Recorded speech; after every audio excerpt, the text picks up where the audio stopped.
Magandang hapon mga ka-happy hour. Narito ang mga balita para sa MBC TV Network News Update 1 PM edition.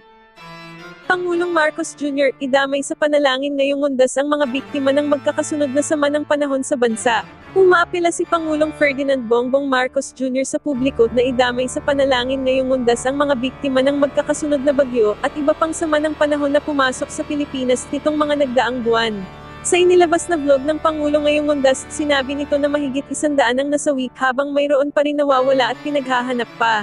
Pinanggit rin ng Pangulo ang bilyong pisong halaga ng pinsala na tinamo ng sektor ng agrikultura at infrastruktura ng bansa, bunsod ng mga nagdaang bagyo. Kaugnay nito, muling nanawagan ng Pangulo ng sama-samang pag-aksyon upang mapagaan ang epekto ng climate change sa bansa. Ipinangako ng Pangulo na kahit nasaan pa sa Pilipinas ang mga nangangailangan, pupuntahan at tutugunan sila ng gobyerno. Hindi aniya mapapagaod ang pamahalaan sa pagtugon sa pangangailangan ng publiko at lalo pa nilang pagbubutihin ang pagtugon sa climate change. Dahil sa ilalim ng bagong Pilipinas, target ng pamahalaan na mapababa pa ang casualty tuwing mayroong tatama na sakuna o kalamidad sa bansa. Samantala, dangwa dinagsa ngayong undas presyo ng mga bulaklak bahagyang bumaba.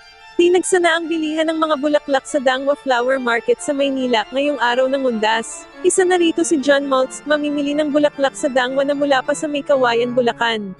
Aniya, ngayon lamang siya nakapunta sa Dangwa para bumili ng bulaklak para sa undas dahil lang din natapos ang kanyang trabaho.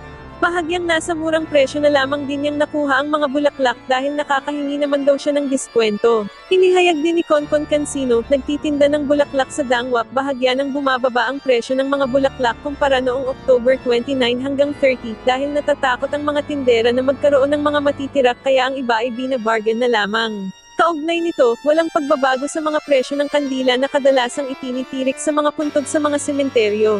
Ayon sa mga tindera, hindi nila nakikitaan ang pagtaas o pagbaba ang mga ito.